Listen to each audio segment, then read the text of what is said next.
Shabbat Shalom Umevorach Chodesh Tov. Et oui, nous avons allumé donc hier soir pour le mois de Sivan, Bezrat Hashem, et on va se préparer plus que jamais, bien sûr, à recevoir la Torah dans peu de jours. Nous allons faire un petit résumé de la paracha Bamidbar, et ce petit shiur sera pour la réfoua shelema de tous les malades, le retour de nos Chatoufim dont on n'a plus de nouvelles, que Dieu veille sur eux, le retour bien sûr de nos Chayalim qui puissent rentrer à la maison, et avec les événements qui se passent en ce moment dans le Nord, j'espère vraiment que, il n'y aura pas d'autres Chayalim qui seront encore appelés, que Hachem fera la guerre pour nous. Vraiment. Oui, il y a eu beaucoup de familles qui ont dû évacuer leur maison dans le Nord à cause de toutes ces bombes qu'ils ont reçues et leurs maisons dévastées. Chas v'chalila, que Dieu fasse que tout cela cesse.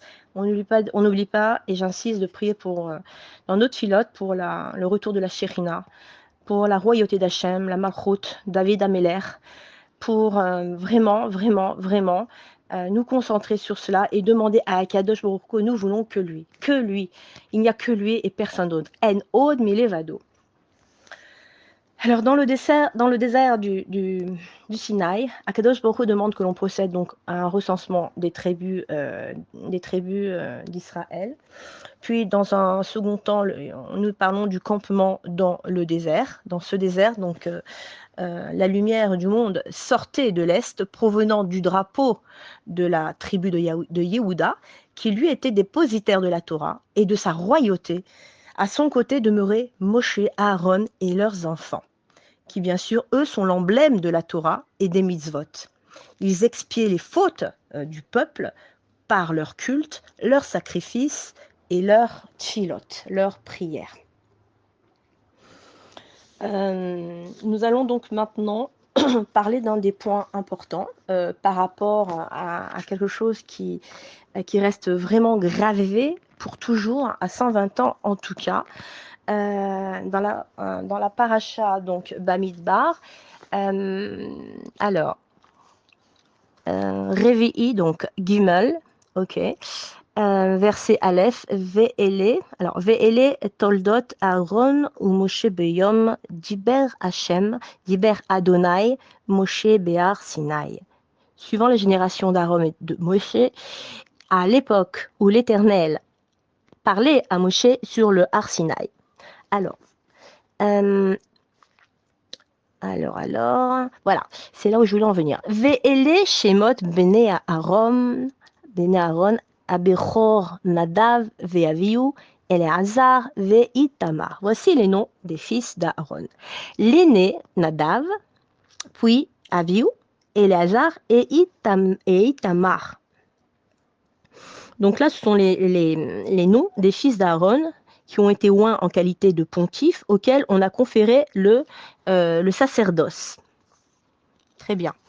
Donc pour en venir à l'importance donc des noms, le Shla écrit dans son Kitsur Hashla que les Rechaïm oublient leur nom. D'accord, lorsqu'ils vont mourir dans leur tombe, ils ont oublié leur nom, et contrairement à ceux qui récitent tous les jours un verset, vous savez le verset que nous lisons à la fin de la Hamida, en tout cas, qui commence et se termine par les mêmes lettres que notre prénom. Rashi, donc, dans l'un de ses commentaires, confirme cette notion est importante. Et il la complète et Rashi nous dit, celui qui dit chaque jour un verset, qui commence et finit de la même façon que son nom, la Torah le sauve de l'enfer. Une petite histoire pour illustrer cela. Un jour, au moment d'un repas, il y a le Rav Yosef Shlomo Kahaman, qui était dirigeant de la yeshiva de Poniewitz. Oui, il avait l'habitude de rentrer dans la salle à manger des écoles, qui se trouvait à côté de la yeshiva, au moment des repas. Et il prodiguait à ce moment-là des paroles d'encouragement aux enfants. Et il a choisi donc ce jour pour leur parler et leur dire « Dites-moi donc si chacun de vous connaît le verset qui fait allusion à son nom et qu'il doit dire à la fin de la prière de la Mida. » Et les enfants répondirent affirmativement. Après avoir entendu le verset de chaque enfant, le Rav demande: est-ce que vous savez quelle est l'origine de cette coutume? Et l'un des enfants répondit que ses maîtres lui avaient enseigné que la source se trouvait chez le saint Shla, qui a écrit que c'est une ségoula pour aider l'homme à ne pas oublier son nom au moment où il se tiendra en jugement devant Akadosh Baruch Hu. Et le Rav hocha la tête et en signe d'assentiment, et il s'approcha ensuite près d'un des enfants et il lui demanda: dis-moi, mon petit Moshele, combien de fois par jour est-ce que tu entends ton nom de la bouche de tes rabbinim et de tes amis? Des dizaines de fois par jour, n'est-ce pas? Par conséquent, nous devons réfléchir ensemble. Comment c'est possible que notre prénom, que notre nom, si souvent répété dans la journée, risque d'être oublié au jour du jugement, alors que le verset qui ne dit que 3 fois par jour, tu ne l'oublieras pas?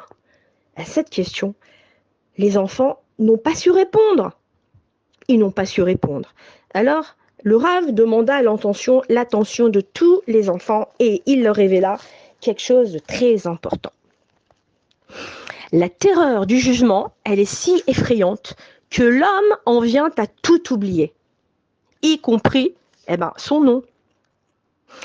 La seule chose en fait qui est gravée dans les profondeurs de notre âme, c'est uniquement les paroles de Torah que nous avons étudiées pendant toute notre vie, car la Torah d'Israël, elle est éternelle, elle est immuable. Les versets que chacun de vous récitez à la fin de cette prière, donc de la prière de la Hamida, en font bien partie, évidemment. Et c'est pourquoi qu'après 120 ans, quand le moment sera venu pour nous tous de nous présenter devant Akadosh Baruch Hu, notre Créateur, eh bien, même si on a oublié momentanément notre nom, eh bien, on pourra au moins nous rappeler du verset que, eh bien, nous avons récité pendant toute notre vie.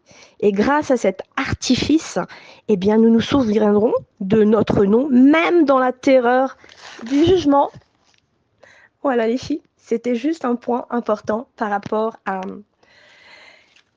faire un petit rappel par rapport à choisir une lettre avant et à la fin de notre prénom dans la Mida, à la fin de la Mida, et afin de nous souvenir bien sûr, et bien devant la terreur du jugement, au moins nous souvenir que nous avons retenu cela.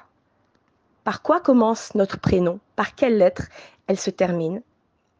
Je vous souhaite de passer un excellent Shabbat.